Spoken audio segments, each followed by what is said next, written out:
Morning, everybody. My name's Morning. Cheryl Garvey. I'm seeing lots of waves, smiley faces. That's good to see. Excellent. Well, welcome to Anti-Racist Futures. As I said, my name's Cheryl Garvey. I am Head of Community Development for Bournemouth Village Trust. I also have the privilege of working with BRAP colleagues on issues of learning and development facilitation for organisations thinking about inclusion. However, today is a very specific focus. It feels like we're all forever going to be talking about the last 12 months, but it's been an interesting time, and one that I feel there has been so many things that have happened that really focused on race and racialised identities as a key theme. And that's facilitated lots of conversation, lots of debate, lots of angst and lots of concern. BRAP is an organisation, and I'm going to be handing over to my colleague shortly to introduce a bit more about BRAP. I think most people know us, but it'd be good for a few more people to hear a little bit of the context. And BRAP's an organisation that never comes too early to the party. So having had all of this activity happening, the organisation along with partners are now ready to offer something back into the system so we can start thinking more deeply about it and more critically start taking action around this issue called anti-racism.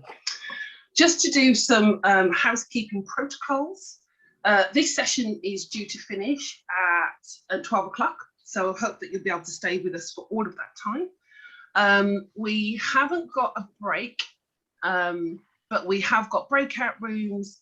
Hopefully most of you are familiar with the functions on Zoom, so it might be helpful just as you start, if you want to just pop in the chat who you are and where you're from, but also use the chat as a way to share thoughts and feelings. You can share links that you think are relevant.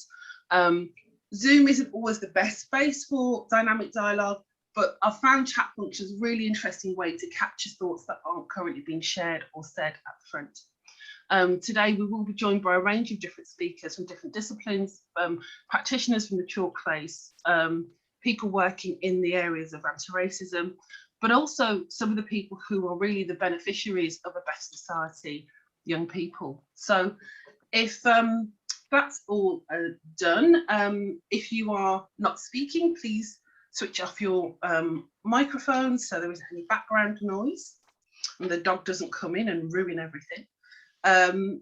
But please keep your videos on if that's something you can do easily. It's really nice to see faces and reactions as people are speaking and talking. All right then. So unless I think I've covered most of the key things, I'm now going to hand over to, I'm going to invite Joy Wilmington and Diane Rutherford, colleagues at BRAP, to set some context and explain a little bit more about today. Thanks, Cheryl. It's great that you could be here to facilitate and hold the day. It just means that when the timings go wrong, I don't have to think about it. So really, really great that you're there. Welcome everyone. My name is Joy Wilmington. I'm Chief Executive of BRAP. So it's my privilege to be here with you today and to kick off the event. So BRAP, if you don't know of us, we're an equalities and human rights organisation. We're made in Birmingham. We work nationally on issues of equality and human rights. I suppose our main reason for our purpose, if you like, is to try to change the way in which we experience our society so that there's less distress, less inequality. We're interested in not doing things that don't make any change. I think there's lots of us that are doing things that haven't made any impact on the bottom line and the livelihoods of people that we want to serve and work with. And we're interested in changing that. We try to innovate. We try to invite people into a space where we can think more deeply about how we really affect change. And what we've been doing with this project, this Anti-Racist Futures project, has been working with a range of different partners in Birmingham. So you'll see some of those who were part of the video we're going to play shortly to introduce what we've been doing in the project. But we've been working with people, we're very grateful actually for their involvement to think about what would the future be like if we weren't impacted by racism. And I think that I mean, as Cheryl said in her introduction, this has been a year. This has been a year where it's been very difficult to not think about racism. However, we manage it. This is cyclic. So we have lots of activity in this area, and then we have none. It's either feast or famine. But like many other forms of oppression, one of the things that we wanted to understand a little bit more about is how do we avoid just dealing with the impact? How do we get to a point where we can lessen what's going on for us as individuals and think more critically about living in a future where we weren't as distressed on a daily basis by what might happen in terms of what we might meet in terms of racism. So that got us thinking about what it might be like to be an anti-racist city. Birmingham, I think, could do it if we wanted to do it. We're working with many organisations on anti-racism. Many organisations in Birmingham have made a commitment to be anti-racist. They're working towards that aspiration. And it got us thinking, how can we connect up? How can we begin to amplify what we can do as a city? And how can we make that something that we can grow in, that we can enjoy, and that can be for the benefit of us and those that we work with and live with on a daily basis. So this is the aspiration, and to help us to understand, because I'm aware that we're using terms like anti-racism, and have we really understood what that is? I'm just going to hand over to Diane a little bit, just to kind of go into some of the things we need to do to set the background. Good morning, everybody. So yeah, this will feel speedy, but because we want you to have the opportunity to be able to talk to each other. So we have a quotation from someone called Ijeoma Olu, and I think this helps us to frame what it is we want to think about. And what she says here is the beauty of anti-racism is that you don't have to pretend to be free of racism to be an anti-racist.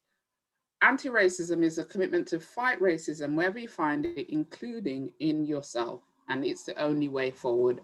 And I think the really, really important bit there is that you don't have to pretend to be free of racism to do something and to be anti-racist. And we really want to emphasize that, because a lot of people think they've got to wait to be perfect before they can participate in getting rid of something that's quite abhorrent.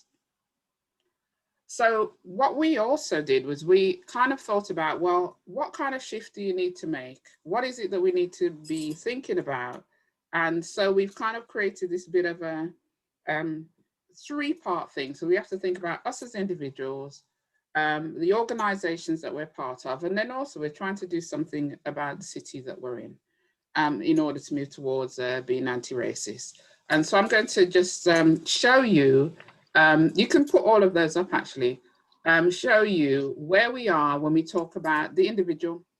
So things as they are that as individuals, we do believe that there are different races, that there's a hierarchy. We are comfortable with things the way that they are. We have ideas about discrimination being an individual experience, so something about particular persons and not a conversation that's for all of us. If you're becoming anti-racist as an individual, then we need to be understanding the roots and the ideology of racism. So where has this come from? We've got to see more than color. There's a force here about rehumanizing people, including ourselves. Feeling uncomfortable is part of this, and recognizing that it doesn't have to be this way. Anti-racists feel that. And then that discrimination is understood as part of how our society operates and operates to maintain the status quo. So people don't have to convince you that racism and discrimination exist. We know it's a part of how we do things and we want it to change. Over to you, Joy. Oh, okay. So just to continue that train of thought between, looking at groups or organizations, Many organisations still operate in relation to talking about people in stereotypes, talking about communities, grouping people, and they operate on the basis of activities and interventions which continue to blame Black and minority ethnic people. And we're using that term. We know that that term is problematic, or whatever term you use is problematic. But organisations tend to blame BME people for the lack of progress and success, so they have to fix up. Many people in organisations feel ill-equipped to work on racism. We can't talk about it. We don't know how to talk about it. Are we going to say the wrong thing?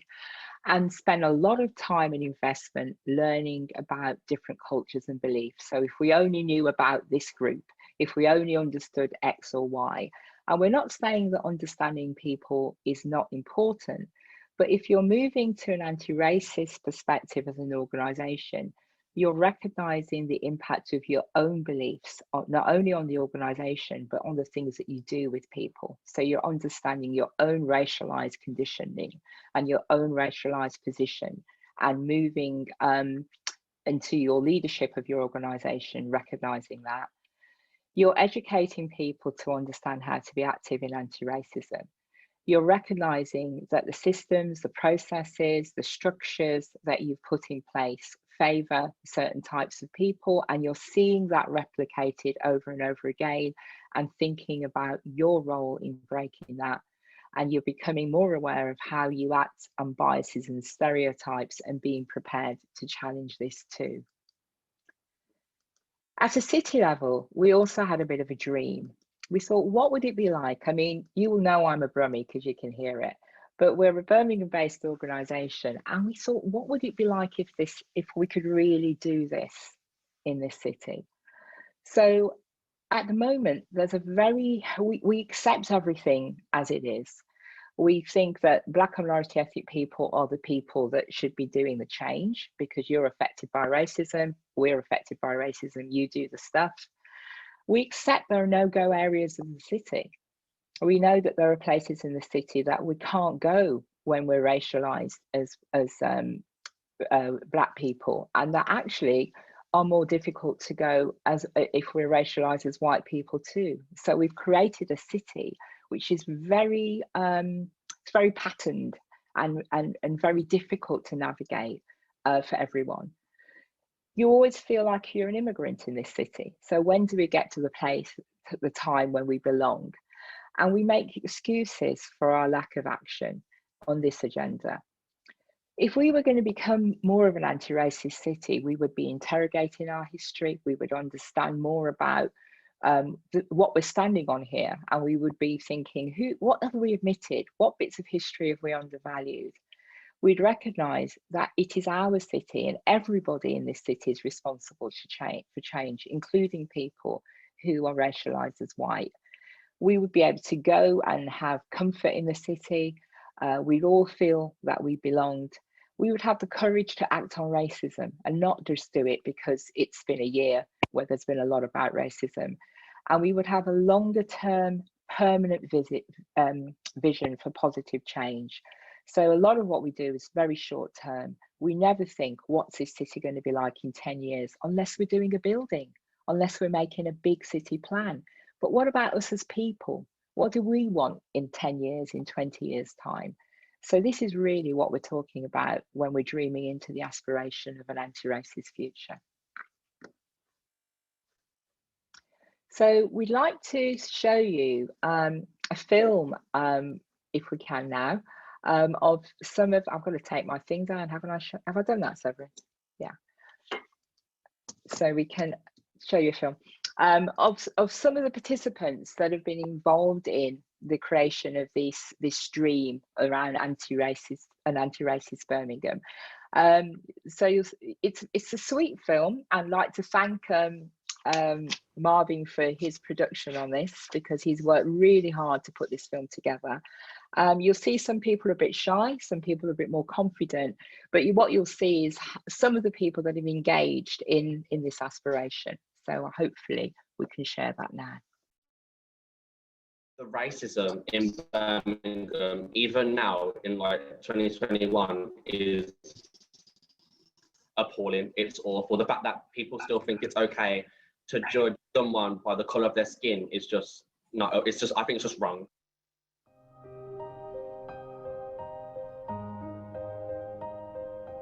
I went to a church thing on primary school, but even there, they never really gave you opportunities, and they never really taught you about like a lot of racism, and you were especially never given opportunities to try and do your part to make it better. I made the mistake of getting used to it, and I think that's the worst thing, is to get used to it. Really, it's another woman clutching the bag as I walk through with my hoodie on.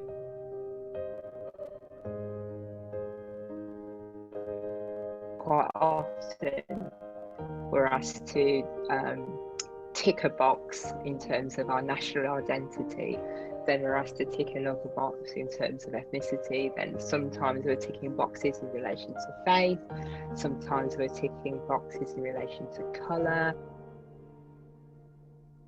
Racism is so systemic within our country that people actually don't realise some of the words that they speak and the impact that it has on other people. Because I unfortunately have experienced racism before when I'm like playing as well, and then I feel like it's really unfortunate because of how you're born and the colour of your skin that you get judged and you don't get the same opportunities as others, because apparently because of your skin you're not good enough. If we're exposed to certain things, especially when we're younger, to different kind of ethnic groups and different kind of cultures, we'll generally have a much more open mind as we grow up to many different ideas and many different groups of people and whatnot. We live in a really multicultural city. We're all different, and we should celebrate our differences, but that's in terms of working together and doing things together. In these high-paid jobs, we don't see Black people in these high-paid jobs, you understand? So I think media representation to its fullest, I think that would definitely, make some sort of impact. The best consultants are the people that are people of colour, the ones that have shared and lived those experiences, really. We look within ourselves too, and what we could be doing differently or changing, so that we can represent our communities with our hand on our heart, saying we're doing this from the right place, and we've done things within, and we've looked within ourselves and we've made changes. So I think there would be many more Black people in power, in higher power, more. So giving more of an ability, more of a chance for people to, look up to Black people in power. Actual history of Black people, actual representation of South Asian people and history. No fear in speaking a second language, because you don't know how everyone's going to react. Being able to access, all sorts of job prospects, all sorts of educational prospects. Standing shoulder to shoulder with our communities, not at the front not ahead of them and behind them, but shoulder to shoulder with them. As an organisation and as a team, part of trying to work in an anti-racist way is challenging it when we see it and when we hear it. Anti-racism isn't people that get angry over it, like really angry, but will relax and tell them that it's not right to say. And he said, something about knowing where you stand.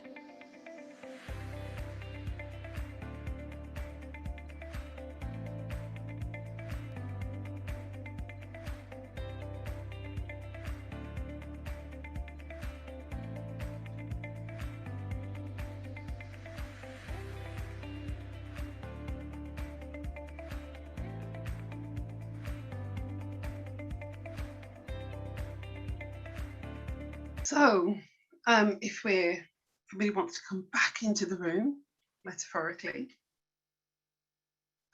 Well, first of all, thanks to Joy and Diane for helping us set the context for today, but also helping us to understand some of the challenge.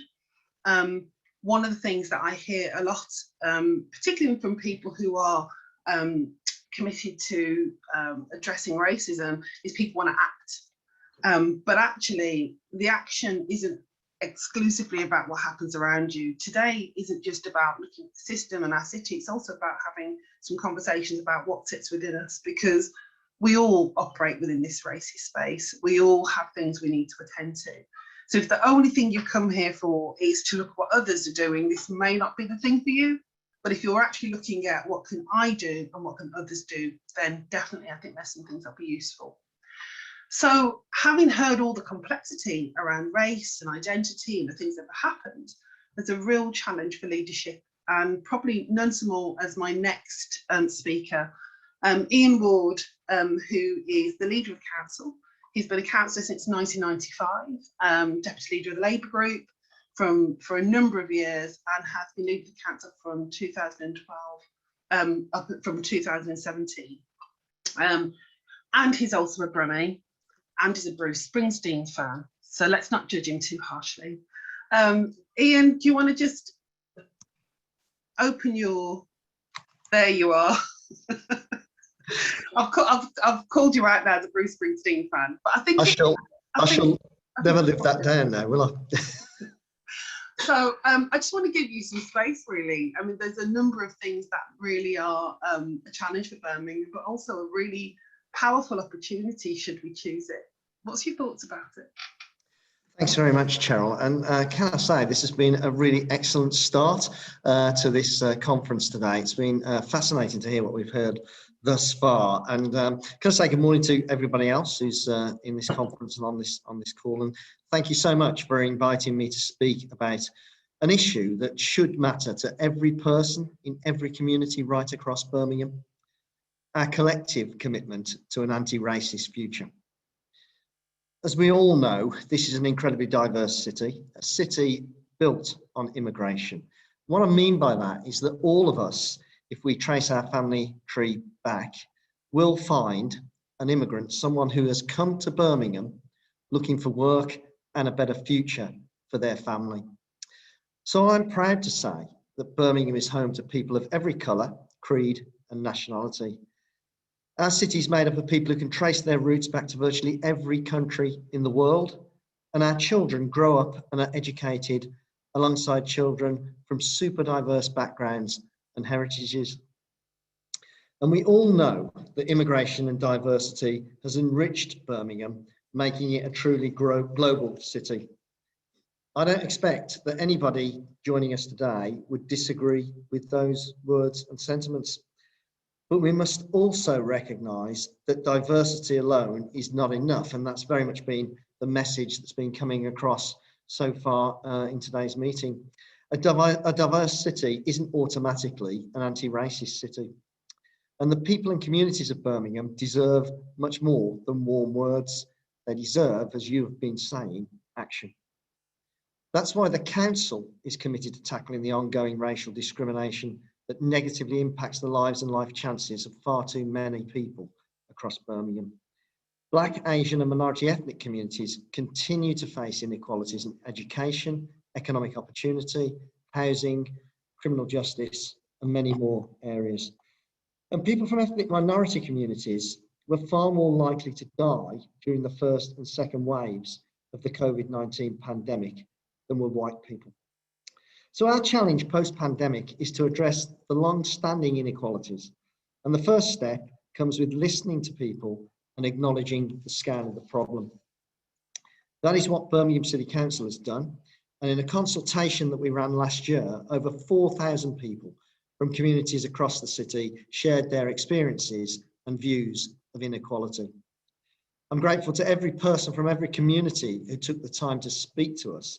And I welcome the fact that they were brutally honest, because I'm of the opinion that you should never ask a question unless you really want to know the answer. So when people tell us that their lives and life chances are limited as a result of their race, class, gender, age, economic circumstances, or a combination of those factors, I believe we do have a duty to act.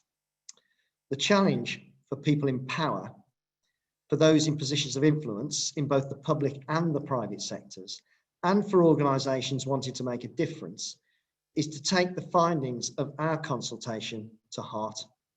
We must all accept that we have a role to play in changing things for the better.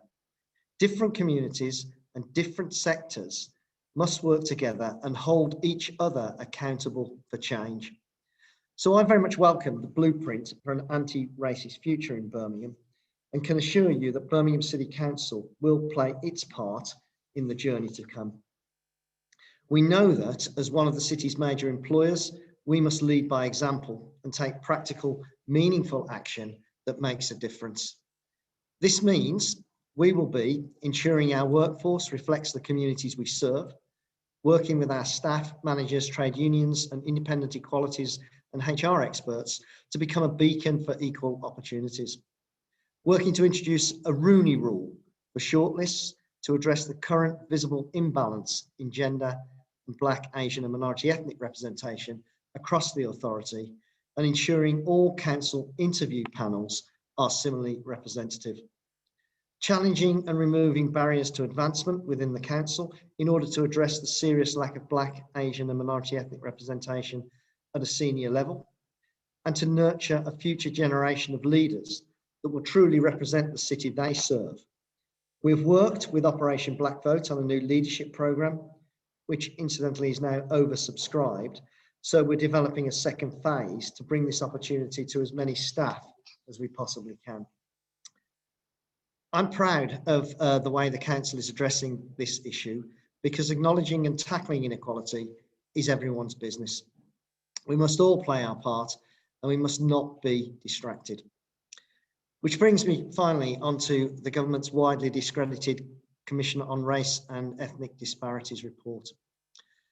I know that the report prompted a great deal of anger and I've left it to the end because I don't believe it has really added anything to this debate. And I want to assure everyone that it will not distract us from our work here in Birmingham. We will press on with the challenging and addressing inequality, and we will continue to encourage our partners across the city to do the same. This is our city. It belongs to all of us. By working together, by listening to and working with all communities across Birmingham, we can and we will make this an anti-racist city. Thank you. Brilliant. Ian, before you disappear, I just wanted a really quick response. I mean, BRAP is really, there's a call to action here about Birmingham being the first anti-racist city. What do you feel? Do you feel it's doable? And what might you think might need to happen in the short and medium term in order to make it so? I think we can make this an anti-racist city. I believe that we can do that. I think what we've got to all of us do is recognise that there are inequalities across this city, and we've all got to accept we've got to play our part, which is what was being said at the beginning of today's conference, and I absolutely believe that to be correct. What I think we've also got to do is we've got to find a way of giving people the confidence to act on this agenda. And what I mean by that is that I think there is a real nervousness, particularly amongst white people, that you might inadvertently say the wrong thing and then you end up being pursued and hounded as a result of that. And I think we've got to accept the fact that people will make mistakes. We're all human. People will get things wrong. So I was very interested a little bit earlier when Joy was talking about the idea that we can recognise in ourselves some bias that we as individuals all need to address, and that then not leading to accusations and pursuing people for being in the wrong place. I think that's what we need. We need to be forgiving of people that they can get this wrong, and then working with people to make real change. Thank you very much. And I think those are things that if any of you have been part of any of BRAP's work on this, there are things about, you know, removing blame and allowing people to learn.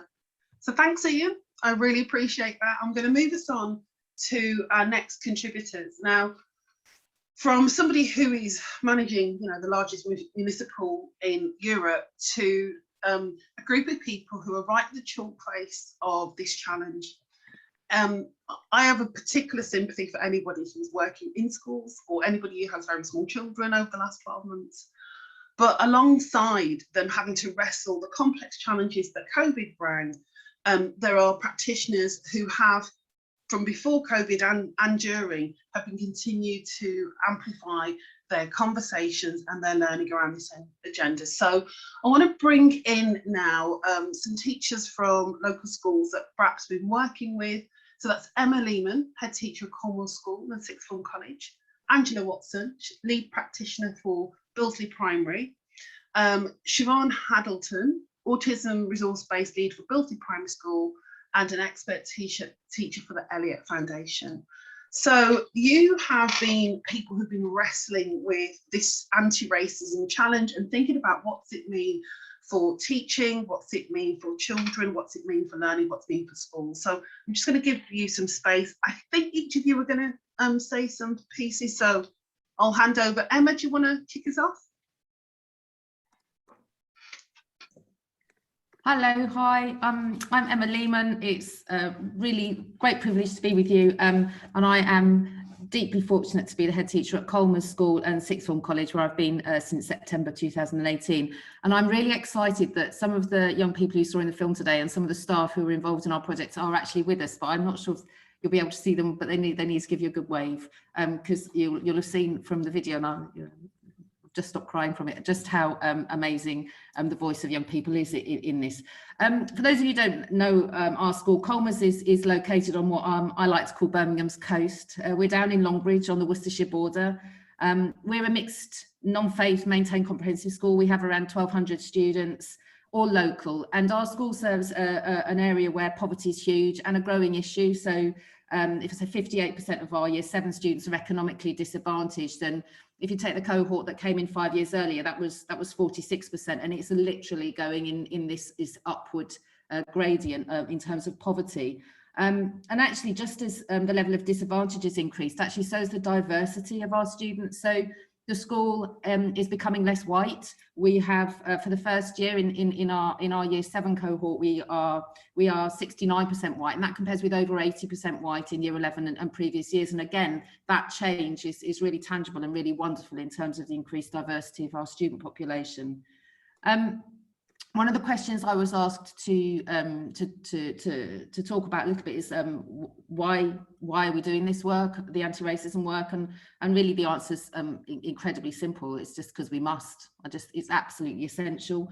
I think school obviously plays such a huge part in shaping mindsets and attitudes of young people, and I don't see how we can really serve our community and our young people if we don't help every one of our students find their way within and beyond school. And prepare them to make a contribution to a fairer and more equitable society. And I think to do that, we have to be explicit about our commitment to anti-racism, but to do that within a wider approach to diversity, equity and inclusion, and to put that at the heart of our school's culture and ethos. And I think it's particularly important to do it in an area that serves a predominantly white disadvantaged community, because I think the sort of pernicious divisiveness of racism can so easily thrive here, and it's really incumbent on us to actually to change that. So in terms of what we've been up to, well, in May 2020, when George Floyd was so brutally murdered, and mindful that it's a year really, isn't it? And when that sort of strength of feeling that was unleashed through Black Lives Matter movement, it was a bit of a turning point really, in terms of I just knew we had to do something as a school. And the first thing we did at Colmers was I set up a group for the Black, Asian and minority ethnic staff in the school.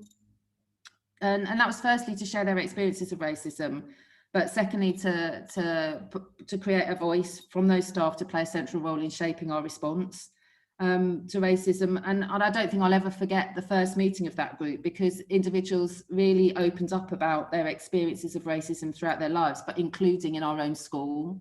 And leaders really had to hear that, and it was a real turning point.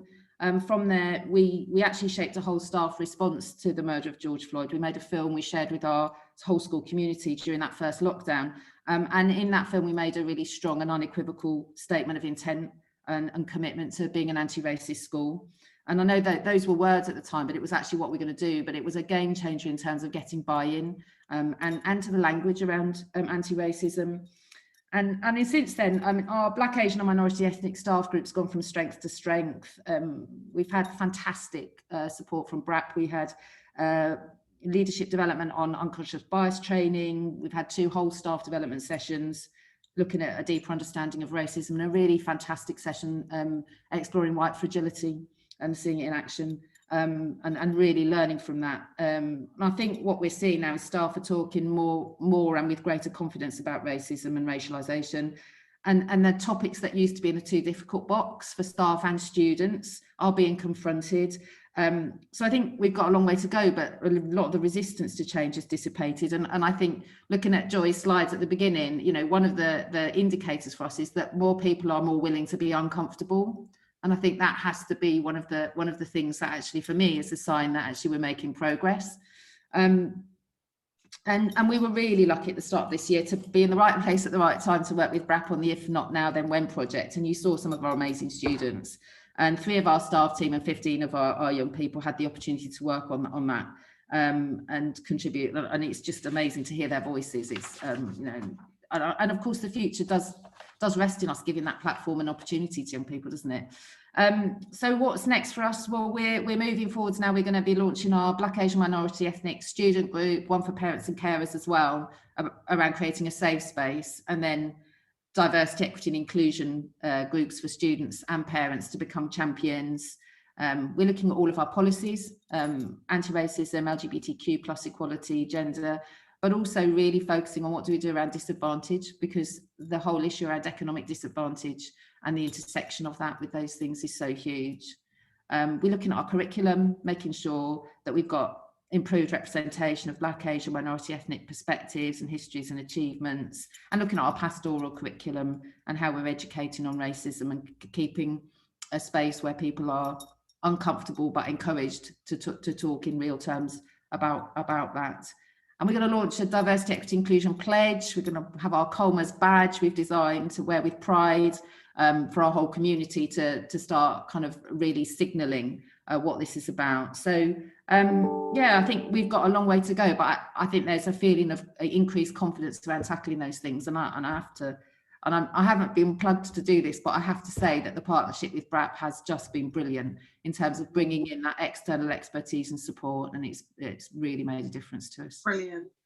Thanks, Emma. That's been really helpful for you to just offer some real insight about what the journey has been for your school and some of the reasons why it's critically important. I'm now going to move to Angela from Bill's area. I know Bill's did quite well, actually spent many afternoons on that common. Do you want to tell us a little bit about your journey and some of your perspectives on this? Yes, absolutely. Siobhan and I are going to team together to talk about this. So my name's Angie, I'm at Billsley Primary School.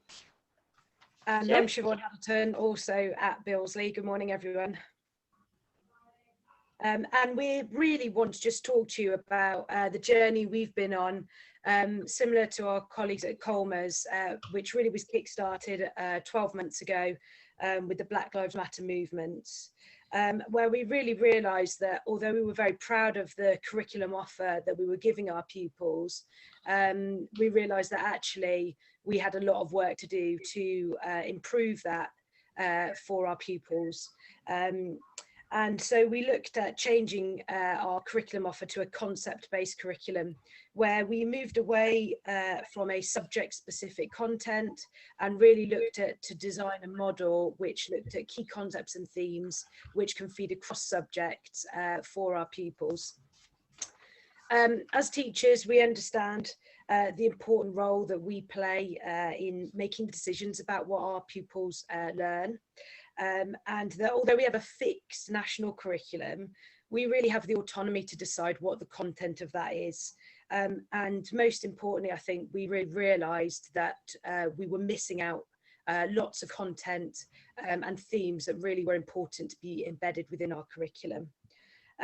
We recognise, like so many schools, that our curriculum was very Eurocentric and that we'd not really taken the time to reflect on the impact of our learners. And that there was a pervasive whiteness that was really continuing to hold up the systemic racism that we see wider across modern Britain today. And we knew that this needed to be changed.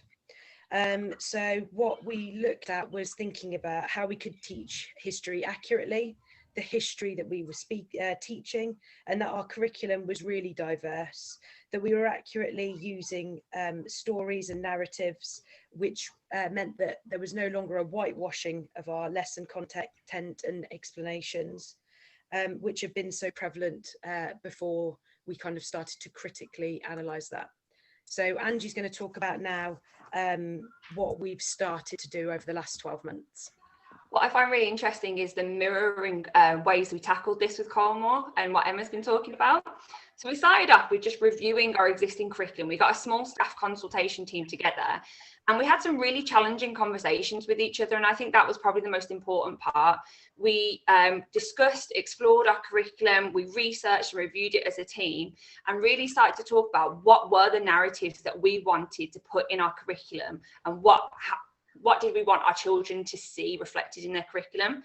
So, for example, Shiv and I had some challenging conversations together, and we were looking at our World War II topic and whether there was a place for it and what narratives we wanted to push forward.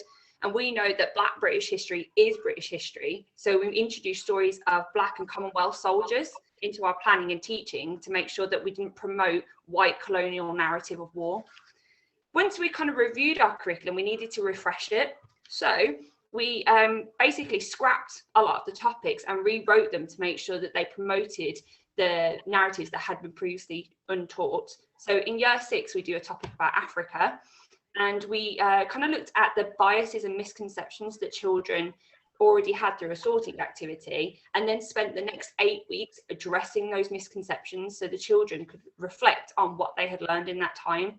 And then they did presentations summarising what they had learned about Africa in the end. In our art curriculum, we pretty much threw it out completely, and we brought in new artists that were a broad range of ethnicities, backgrounds and cultures to make sure that we were promoting arts as a career, but also that we were showing Muslim architects like Nadia Janjua, Japanese interpretive sculpture artists like Yayoi Kusama, and Black textile artists like Faith Ringwald to be part of our curriculum, and so our children could see the aspiration in the arts.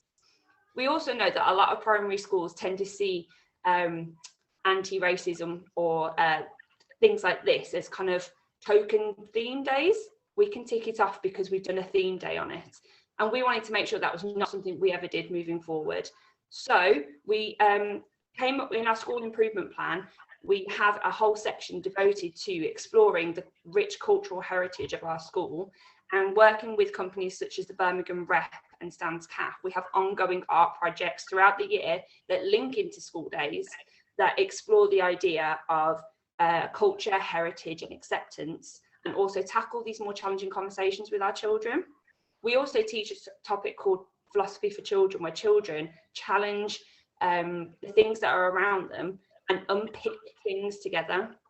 For example, year 6 are doing a unit called Unpicking History, where they answer questions such as, are museums built on theft?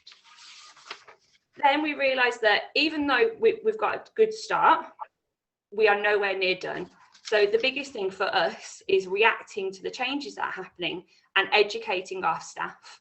So we are still on this journey. We've begun to educate our staff on the unconscious bias that exists in our school culture and how it is embedded in what we have already been doing previously. And we're making sure that our subject leaders are regularly supporting with planning, delivery and monitoring of our curriculum so that we can make sure the overarching concepts that we are teaching are embedded and our diverse narrative is heard. But we still need to move forward. So Shiv? Yeah, so as a critical working group, we're again going to review our curriculum. We're going to look at bringing in some outside agencies, but also using our pupil voice and our parents to really review what we're doing. We know that as our world continues to change, we need to also ensure that our curriculum is relevant and up to date. We're currently looking at bringing into our Around the World topic, exploring the movement of people, looking at that under Imperial Britain, Windrush, and also the current conflict with Palestine. And we'll also need to think about, as Angie said, how to keep the momentum of our staff training going so that all staff that work in our school understand their own biases and the impact that this has across our teaching, our pupils' learning, and all areas of our school culture. And most importantly, I think for Angie and I as the curriculum leaders, we're going to keep having those difficult, uncomfortable conversations with each other and reflect on our own practice and just keep learning. Wow, I can see from the flurry of comments that have come through the chat how many people are really kind of like, want to go back to school, this is what we need. And I suppose the other thing is just imagine if this level of activity and dialogue is happening across every school, the adult community, we're going to be in trouble, because we're going to have these, you know, inspired, informed young people who are ready to have conversations that maybe we aren't. And one of the things that did come up in the chat was about parents and about the rest of our community. So really, we can either be part of this change as the adults, or we cannot, but this change is coming with this sort of curriculum. I want to thank you all for your input. It's been really insightful to actually see the practical work that's happening in schools in response to this. So this is the action that has been taken and the action that we need. Okay, so I'm now going to bring us on to our next speaker.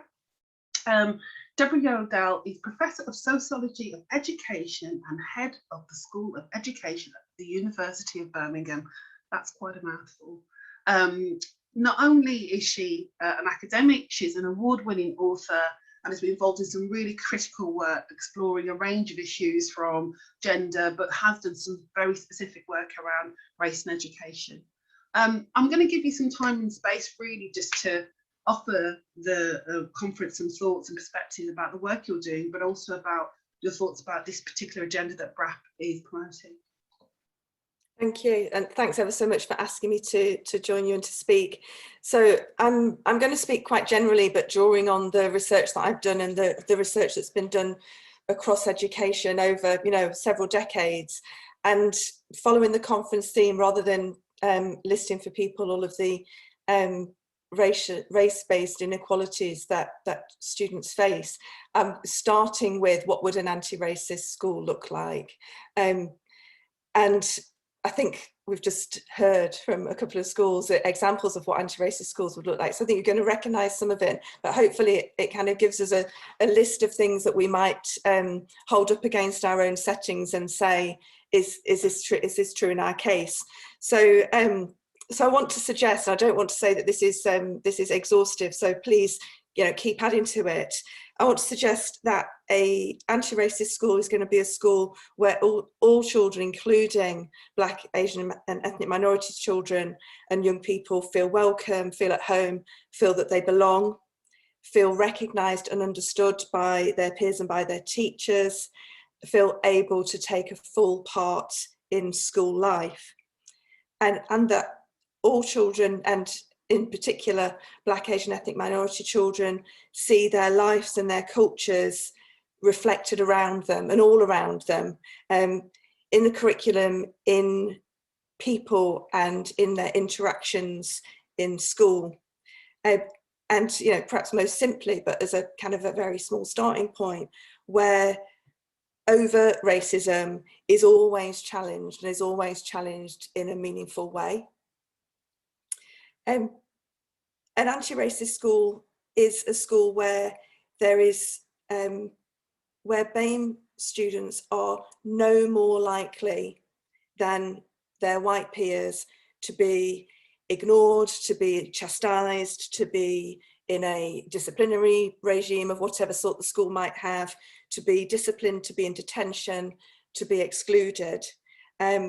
So that when we go and look at the records of those sorts of procedures within schools, which researchers often do and schools themselves do, but when we look at those records, there aren't any racialised and racialising patterns, but actually there's parity. Where BAME students are no more likely than white peers to be in lower sets, where notions of ability circulate in a school, and of course we know they circulate in many schools, even against people, as people try and push back against ideas about ability, intelligence, but where racialized categories don't have any correspondence to where children, young people are positioned within those narratives around ability and intelligence. And where BAME children and young people are no less likely to gain good exam results, and to go on to higher destinations. All of these sorts of claims I want to say for the staff as well. I'm not going to talk so much about staff because I just want to keep an eye on time. But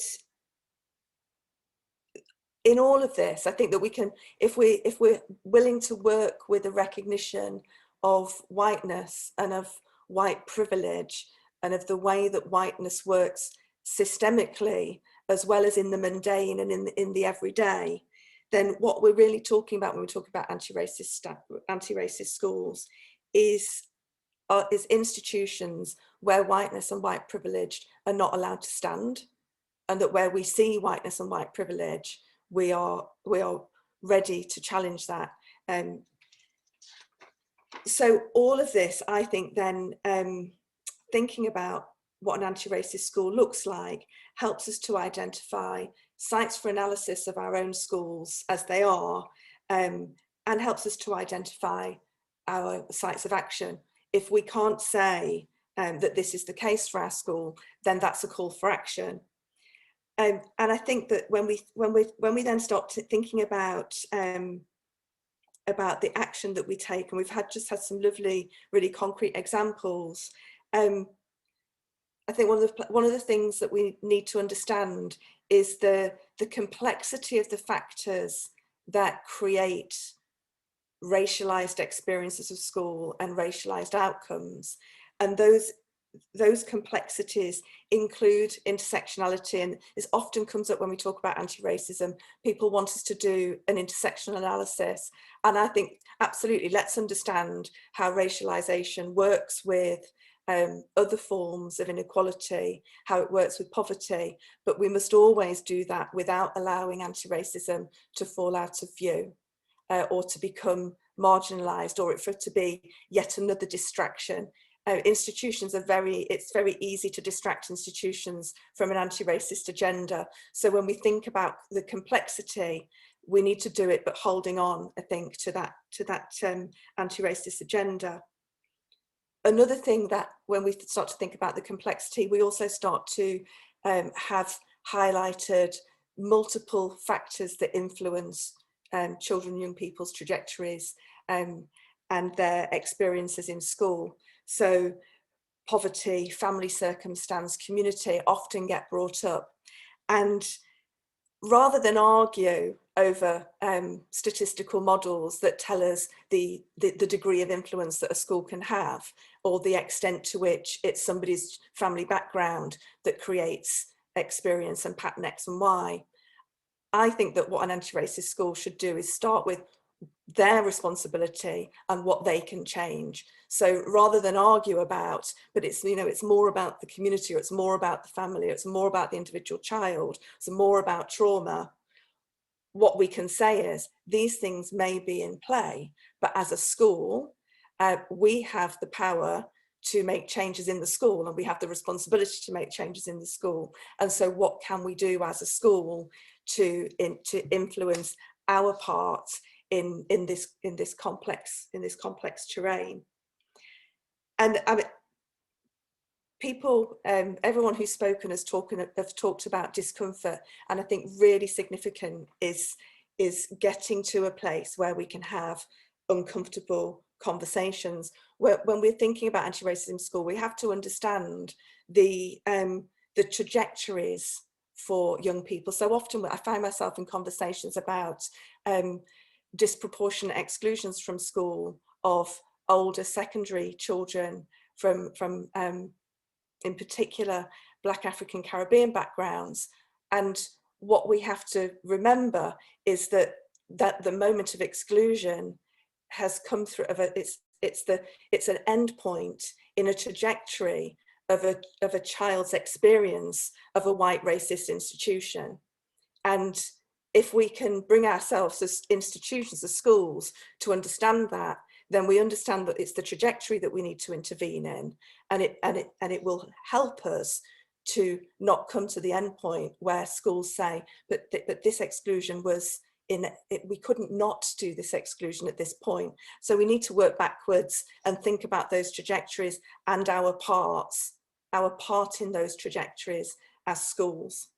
And that then means asking really uncomfortable questions about ourselves as institutions, our systemic practices, and ourselves and our relationships with children and young people. I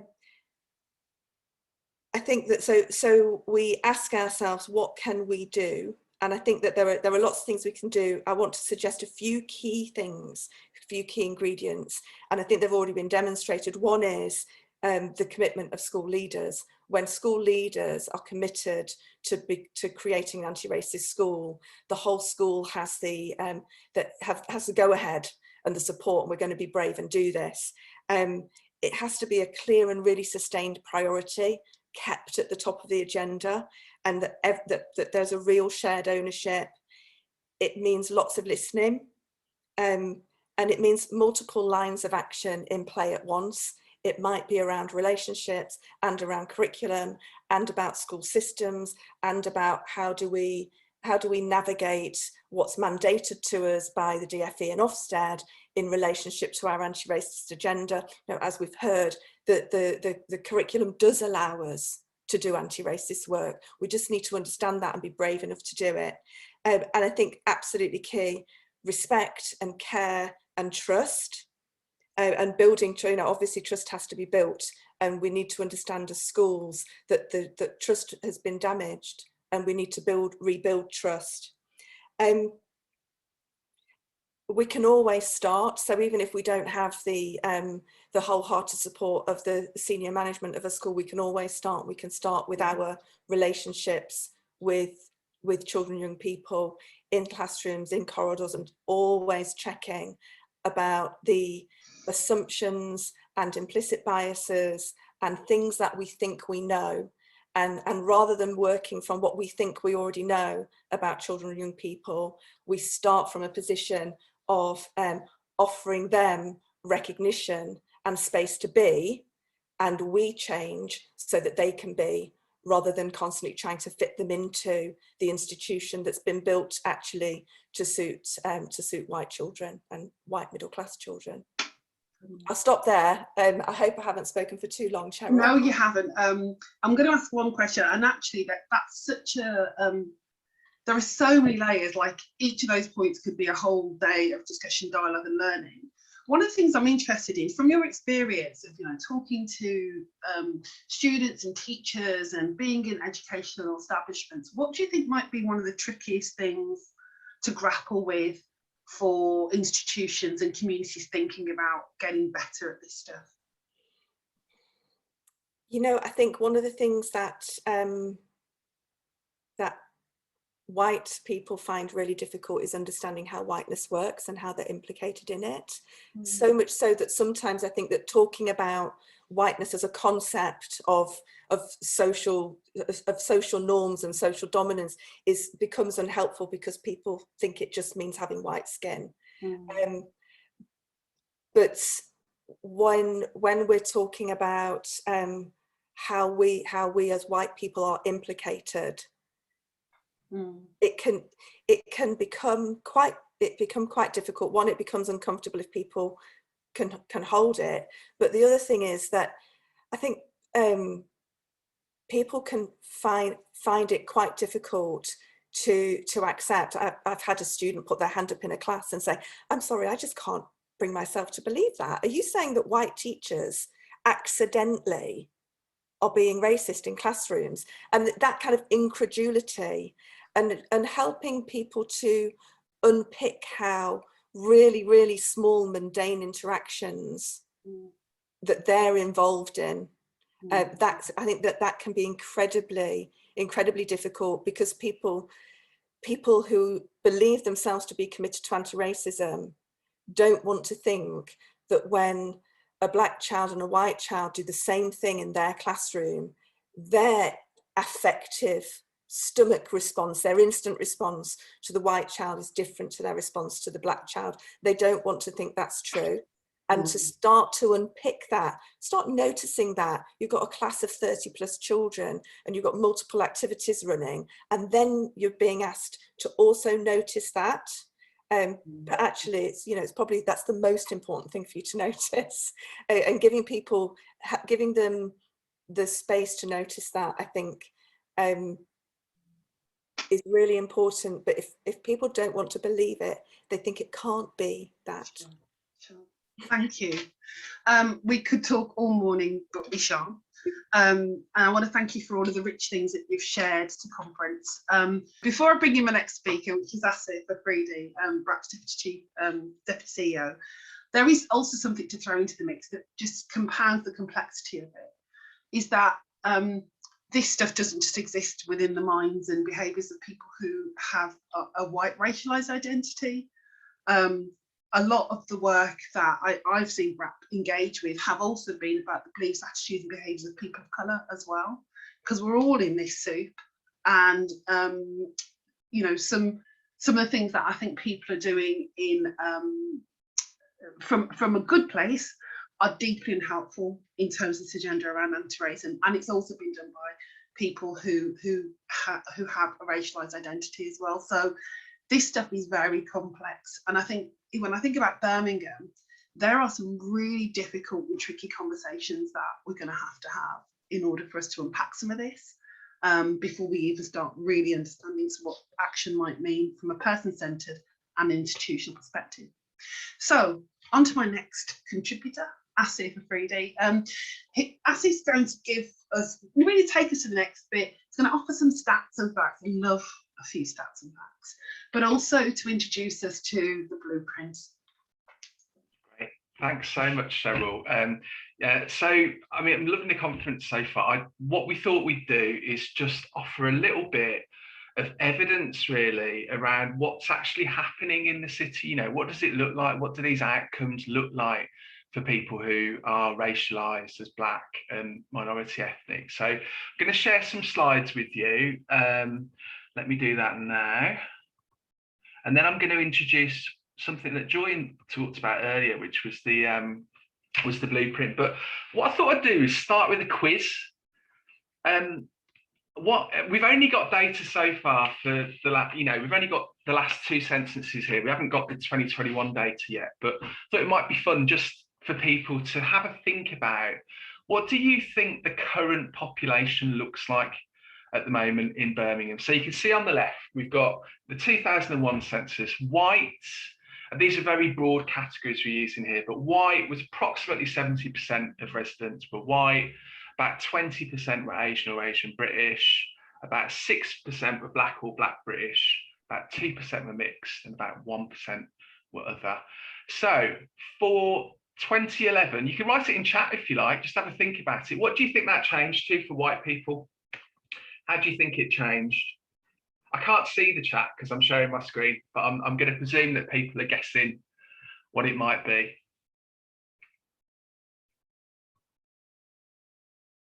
So 2011, white changed to 58%. Someone got 58, Asif. Wow. Clearly need a prize. Fantastic, yeah. So Asian or Asian British. That changed to 27%. Black or Black British. That changed to 9%. Mixed changed to 4%. And other changed to 2%. And one of the things that, I mean, you probably picked up today, we're talking a lot about young people. And one of the things about Birmingham as a city is that, you know, even just with the last census, you know, the 2011 census, over 60% of the under 18 population is now from a non-white British background, compared to around 44% in 2001. So we're talking about very large part of the city when we're talking about those who are racialised as Black and minority ethnic, and a growing part of the city. And just in terms of some of the other, because, you know, knowing the evidence is part of the battle really, I think, in thinking about how we change as a city. So what we wanted to do was just share a few statistics with you. So one thing that we often look at is employment rates. So what this shows is, this is just between 2011 and 2017. And what it shows is how things have remained fairly similar, really, trajectories, if you look at them. I mean, Indian, you'll notice, has changed a bit around 2015, but largely speaking, white people's employment rates have remained high, as have Indian. Pakistani, Bangladeshi, black or black British have remained, their employment rates have remained much below white people in the city, at least, you know, for the last sort of 10 years. And if we had gone back even further, it's similar trajectories. Just fast forward to now, compared to where we are as Birmingham, compared to some other cities in our country, you can see here the employment rates for 16 to 64-year-olds by ethnicity in Birmingham. So the white employment rate is 78.3, mixed is 63.5, Pakistani Bangladeshi 48.5, black or black British 60.8. So compared to some other cities, Birmingham is actually, the disparities are much higher in terms of the impact of racism in our city.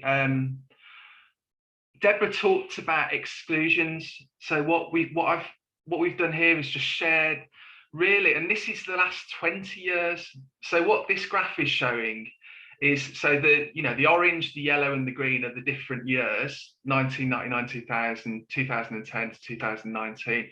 And what you can see here is that fixed term exclusions, you've been, you know, basically 3 times more likely to face a fixed term exclusion as somebody that's African Caribbean, much more likely as mixed heritage. It's increased for white pupils in the last time it was captured, 2018-19, and other really high as well. But what we're trying to show here is that these patterns haven't changed much over time. They've remained really similar, and the same is true for overcrowding.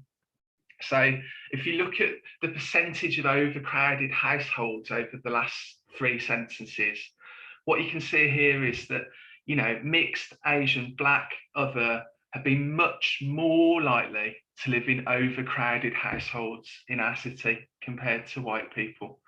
So, I mean, the reason we wanted to share that was just, I mean, we could have shared loads of stats, but what we really wanted to show was this: at the current rate of progress, it's going to take us decades, if not centuries, to address the ongoing impacts of racism in this city. And what I hope this helps to show is that racism operates in a systemic way in the city. You know, it's kind of the air that we breathe. I think some speakers have already talked about this. You know, it directly sort of affects outcomes over a long period, for generations, from generation to generation. So we need a new way of creating an anti-racist future, something that tries to get underneath and disrupt this system. So as a number of people have said, and we're really grateful that some of you are here today, you know, from the schools that we've worked with, as well as tours, and thank you for joining us, some of the pupils that have come as well. But we spoke to you to imagine what this future might look like. And what I'm going to do now briefly, just in the next few minutes, is to share with you basically a blueprint for an anti-racist future that we've developed with you, a number of you, thinking about what this future might look like. And then after I've spoken, we're going to get a chance to speak to each other and see what you're thinking about it, because this is by no means done and dusted. You know, what we've done is we've spoken to some people in the city, but we'd really like to improve on this blueprint. So, okay, let me go. Here's the blueprint. Hopefully you can see that. It might be a bit small, but we'll get a chance to see it in a bit more detail in the workshops.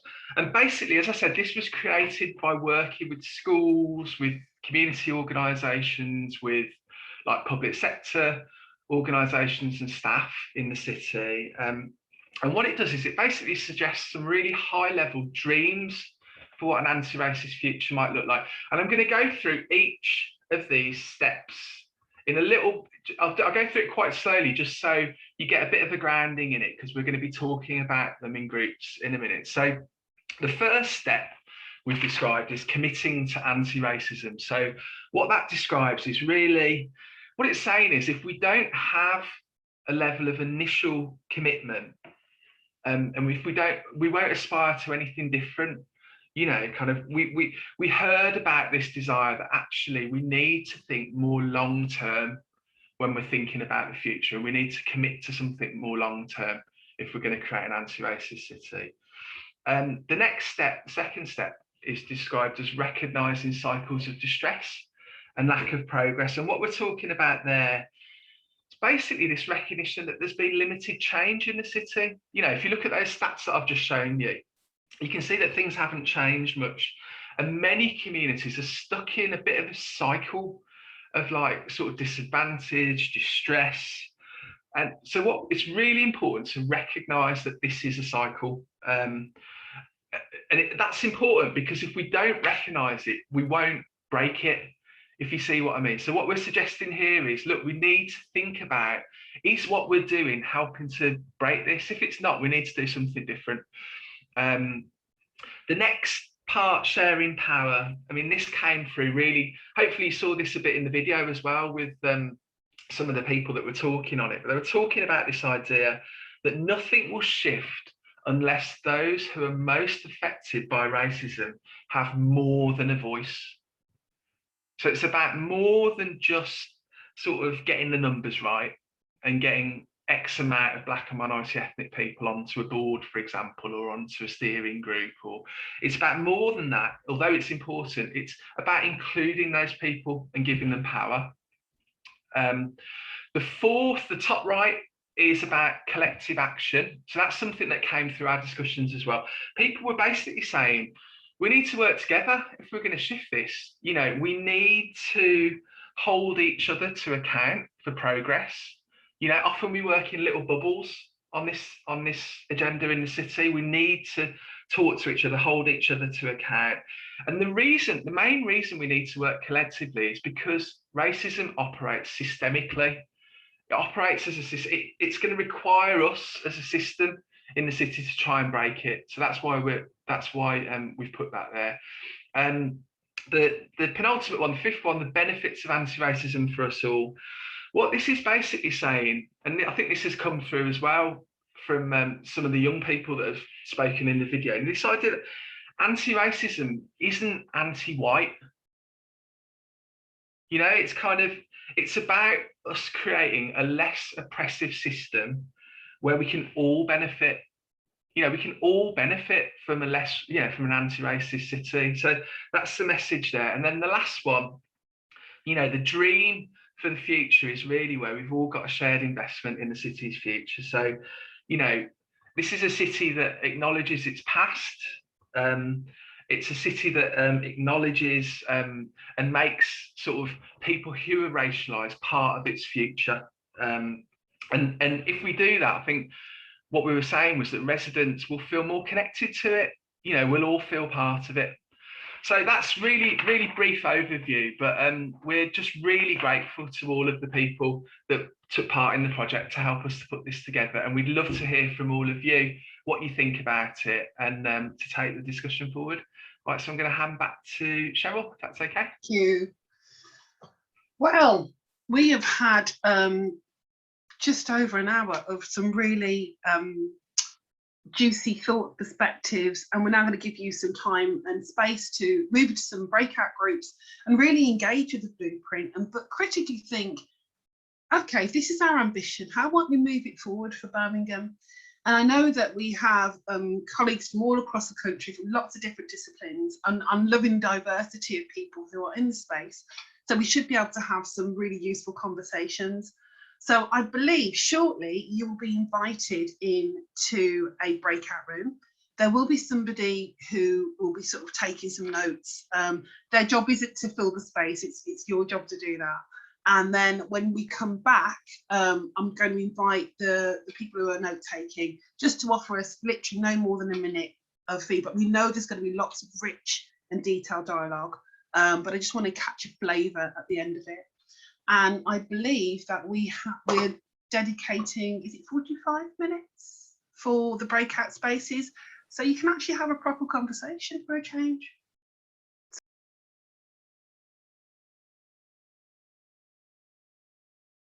do you know what I really appreciated when I looked at the timings for this was there was actually time for a conversation.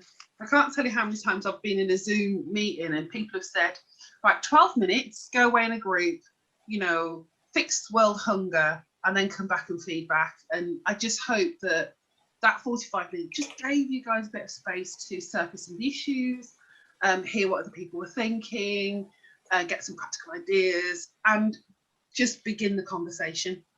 Now, just before I invite some of the group facilitators to feedback their 1 minute, just a few kind of links. You might have seen something going into chat, antiracistfutures.org.uk, is that right? I'm looking at you, Gias, nod if it's .org, there you go.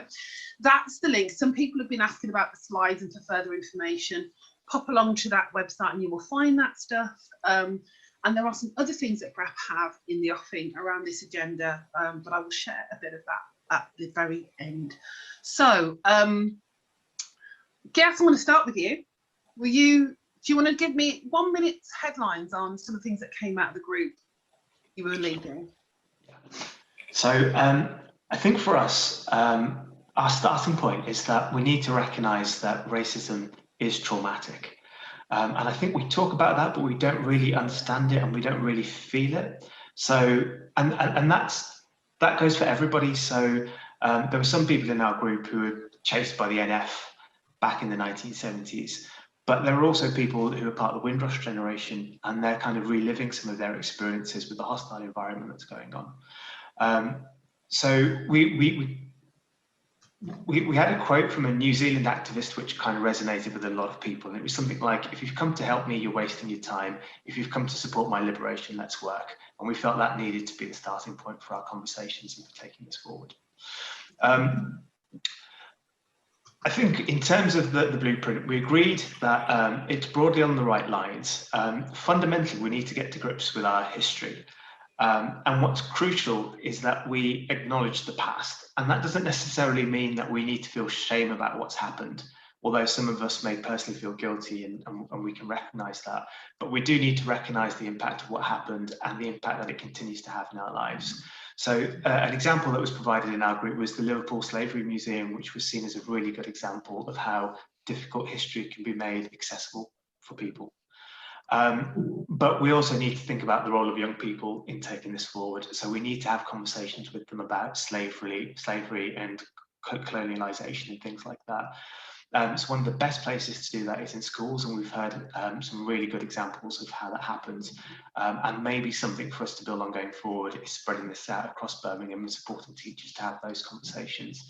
But we also need to take a whole family approach, because we know about the impact of parents and the conversations they have on young people's views. And I'm not sure we came up with an answer to that in our focus group, but we thought it was something we really needed to focus on. Great, thanks, Jay. I'm going to quickly move on to Diane. So, Di, just headlines from your group discussion. We had a really rich discussion, actually. So, thanks everybody who was in my group.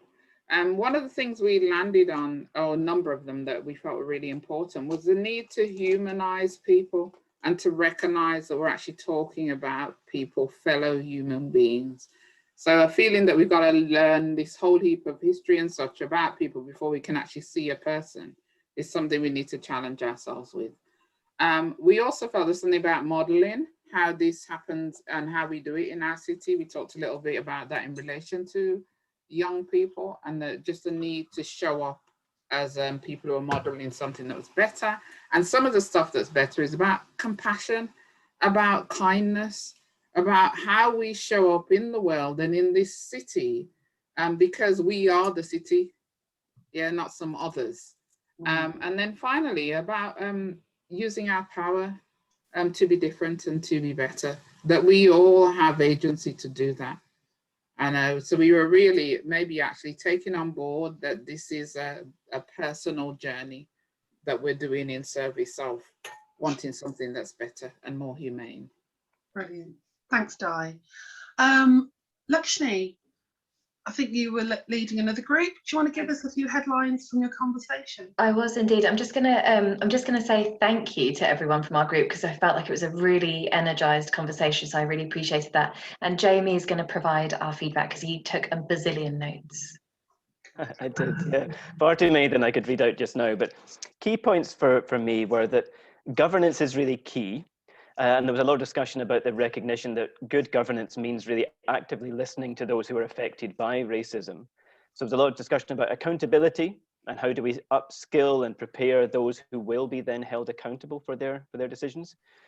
And a need for a real shift to proactivity. So recognizing that the legislation has required organizations to be proactive in the responses for many years, but we've not actually seen that become the norm. Lots of positive comments about the blueprint itself, with a recognition that the blueprint will need to be interpreted to make it more specific to each individual context. So what the blueprint might look like in each organization or perhaps each area might be slightly different. And a phrase in relation to that stood out for me was that the blueprint might be an anchor.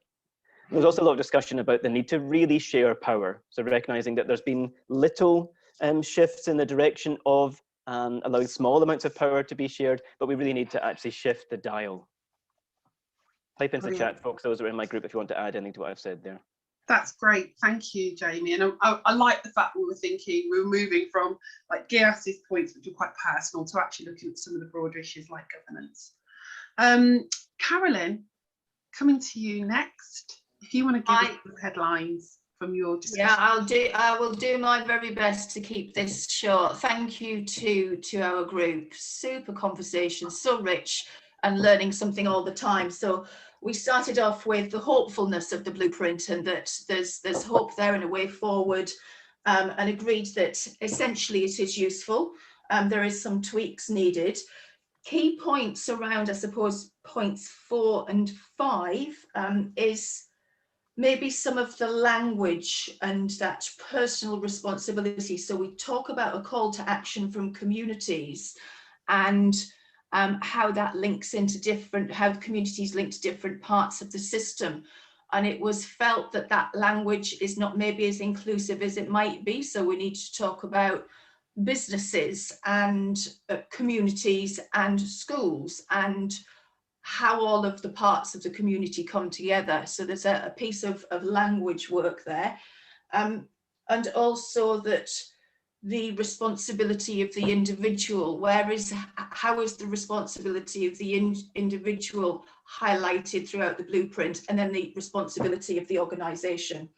There was a great point made about why is this Birmingham specific, or how do we know this is Birmingham specific? If we can transplant the name of another city into this, then maybe it's not specific enough. So we need to make it very real for the people of Birmingham to say that this is about my city and I can buy into this. And then the acknowledgement, I think that we all found that the point 3, sharing power, would be the most difficult piece to do, and that some real detail needs to be focused in that area. Wow. Super discussion though. I was going to say some real wide-ranging stuff. Asif, I'm going to come to you now as the last sort of headline offer. Some thoughts? Yeah, like everybody else, thank you to the group. Thanks to those who spoke, and also those who didn't speak, who were listening and helping to hold the space. It was really great discussion. I'll do my best to pick up on a few points. First was there was a real, people like the blueprint.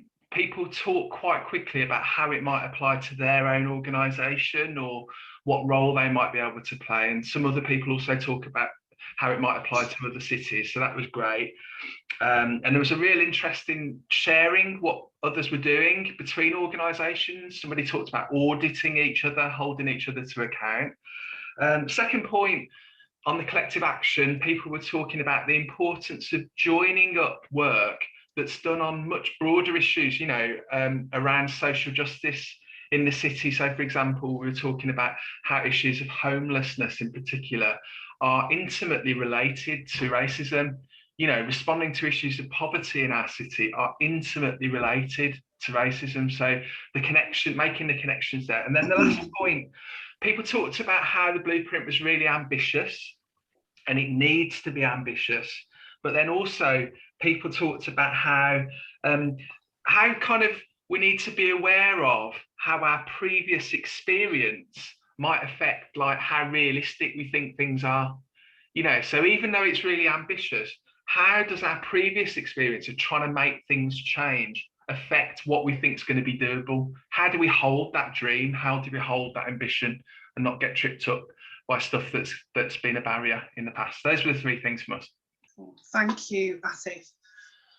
The one thing that I was just thinking about, how do you summarise that? Well, I'm not going to try and summarise all of that, but I think there are some real key things, really. There's a journey from our history to who we are now. There's a complexity around system, our economy, our social systems, but as well as this, the relationship between our individual accountability and responsibility and some of our corporate and institutional responsibilities.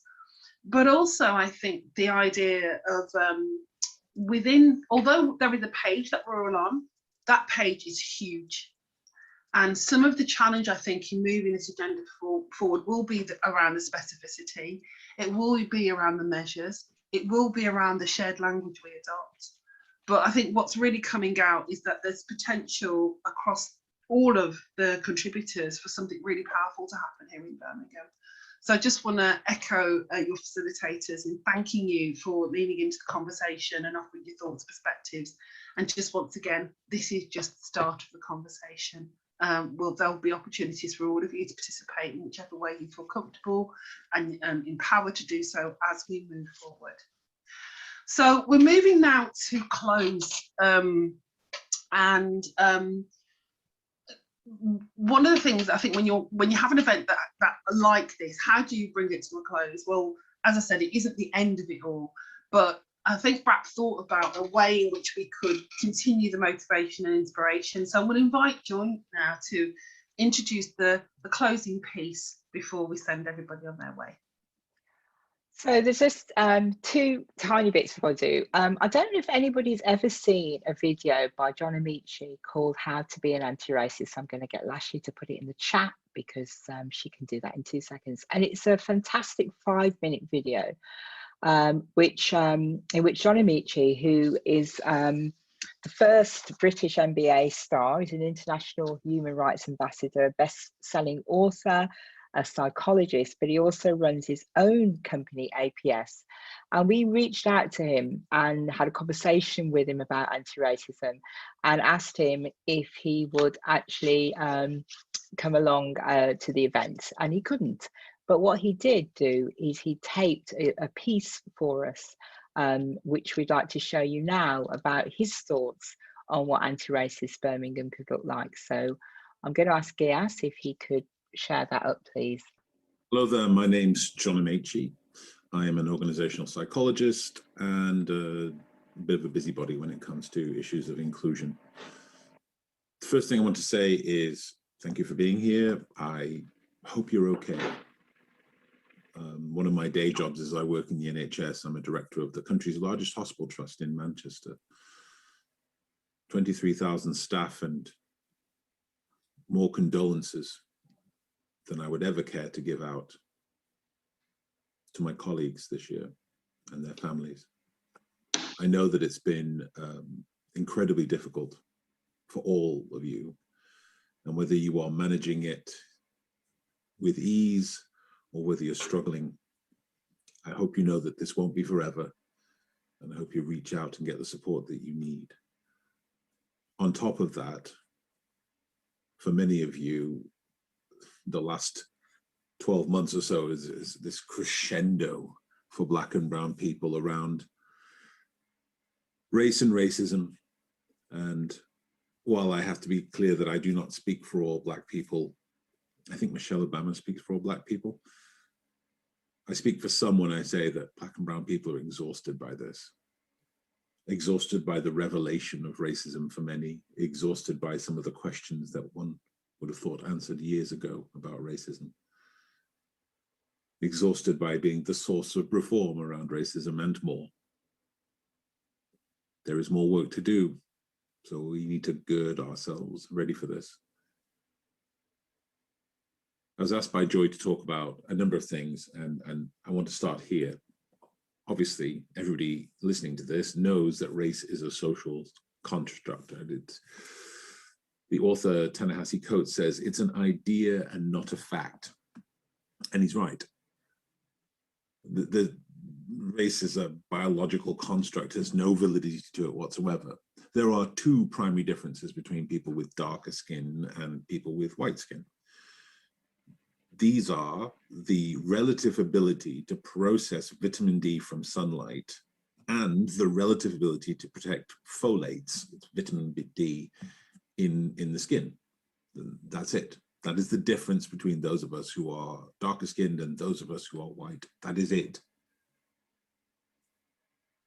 And yet race and ethnicity has numerous strong associations pertaining to things like increased criminality and drug use, a lack of intelligence, a proclivity for violence and terrorism, and more.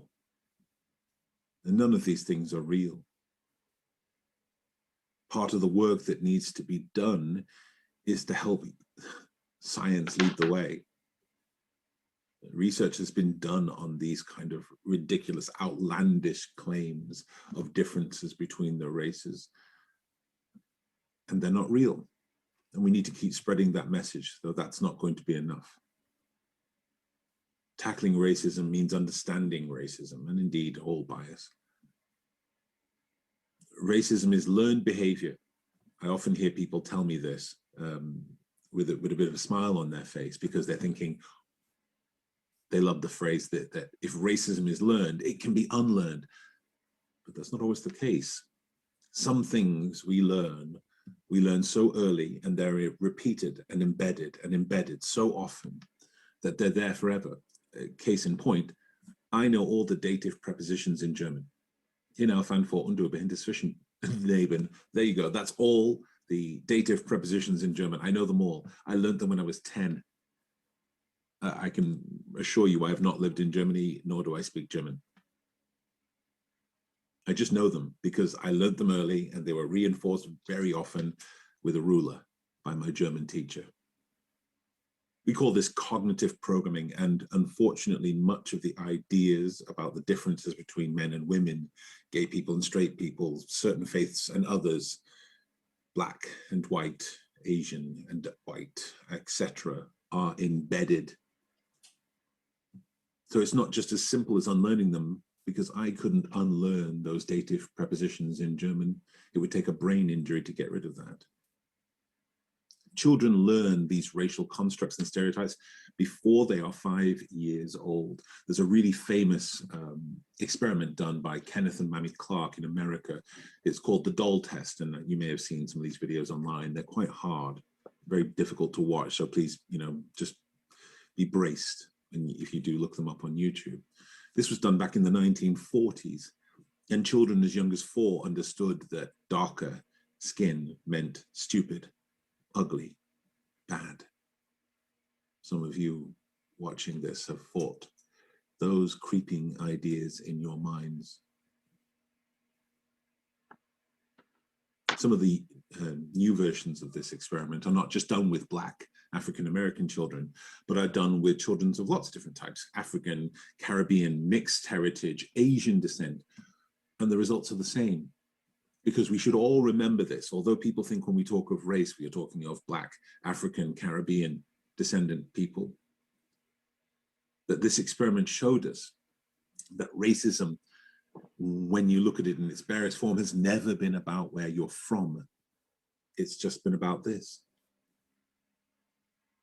Racism can be deconstructed, but we have to understand that despite this flawed scholarship of the CRED report from the government on race, there is a pyramid of racism. The base is that systemic racism, historical and contemporary bias amongst the institutions and across society. And then on top of that base of racism, there's institutional racism. That's bias and prejudice within institutions. And then on top of that, there's the peak, the small peak that pokes up above the water in this iceberg of racism. of individual racism. That's the prejudice and bias perpetrated by individuals. I think people want to believe that the only thing we have to worry about is that perpetrated by individuals, but that's the smallest proportion. We need to tackle the base, the body of this iceberg of racism. We're going to do this by using, I think, science and some of the work of an amazing woman called Professor Susan Mickey, who works on behavior change. And she talks about knowledge, capability, and motivation, amongst other things, as paths to changing people's behavior. And understand this, it is not people's minds we need to change. And I know that this will seem really counterintuitive. I'm a psychologist, I love mindset change, but it's not about that. None of you who are Black or brown has been wounded by a racist thought. None of you who are women have been wounded by a sexist or misogynist thought. We are wounded by what people do and say around us. And so when we can control what people do and say, we can change the experience for everybody within the institutions, whether they be schools or workplaces or community centers or hospitals. It doesn't matter. We must increase the knowledge that people have around some of these stereotypes so that they understand and can be vigilant of the ideas that are embedded in the back of their brain, that cognitive programming. We have to give them skills to interact with people who are different than them. Each of us often find it more difficult to interact with people less like us. But you can give people skills, and then we've got to motivate people, reward people for the efforts they make, and sanction people who exhibit the kind of behaviors that take us back to the dark ages of raw prejudice. Working on institutions is a harder task. It's something that I'm doing with my team at APS.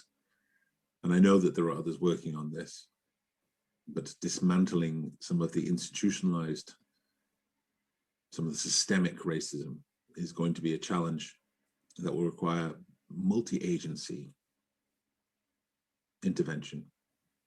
It's why it's really pleasing to see that Birmingham has put out its shingle to say it wants to be an anti-racist city. And I think that is so important. I hope that my hometown of Manchester follows suit. I know that you are the choir, you're doing the work already. This fight is a long one. But I think we can help people realize that anti-racism is the only position for anyone in a civilized society to hold.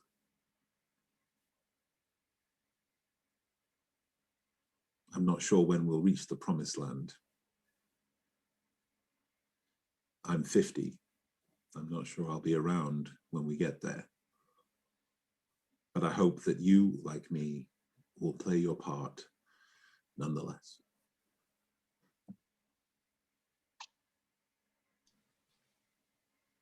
Not much to say after that. It was very, very powerful. So first of all, I wanted to thank you for coming and for spending time with us, and also for sharing your thoughts and your ambitions and your concerns about the future. You've come because you want to be part of something, you want to contribute, and we're really grateful that you could spare this time with us to be here. I think there are two things that I wanted to mention. Firstly, that we are having a boot camp in August, an anti-racist boot camp, which I'm going to try and share my screen. Last time I did this, it crashed. So I'm a bit kind of like, I'm gingerly doing this and hoping that it works. So we've got a 3-day anti-racist boot camp for people who are practicing anti-racist practitioners. So this is not about people who don't have any experience of anti-racism and delivering anti-racism in their work. And it's really to hone our skills, because we know that this work is actually needed, and there are bursaries available. And what I'm going to ask Severin to do is to drop the registration in the chat if you're interested in attending. And then I just wanted to just end by saying that we can't rely on the past to create this future, this anti-racist future. We've never been so diverse, we've never been so complex, and we've never been so connected. And one of the things that the pandemic has illuminated is just how connected we are as a world. And so we need to think and act for the future we want to create. So we actually have to dream into that. We have to think about our leadership of that. Someone mentioned in the feedback, the role modeling. We can't, we have to live as if we are birthing, if you like, this future, because otherwise I don't think we're ever going to be able to imagine ourselves in a different place. So we really want you to invite you to do this, one individual, one organisation at a time. We can create a learning community in Birmingham, and if you go to our website and sign up, we will be talking about how we can do that. We will be using your ideas to help us to do that too. And we want to be able to say, we maybe 10, 15 years time, we're better equipped to be the anti-racist system and city that we want to aspire to. So I'm going to stop that and hope that the whole thing doesn't go down. But just to thank you, grateful to people behind the scenes who've supported the event. And thank you all for attending yet again. Do engage with our call to be part of the Anti-Racist Future Project. And if you're an organisation or an institution, you should be joining the Equality Public. I'm saying you should be, because it's a fantastic movement of organisations and individuals who really want to take equality off the page, as opposed to just putting it in the policies. So have a good afternoon, be warm wherever you are, and we look forward to seeing you again at some point soon, we hope. Take care, everyone.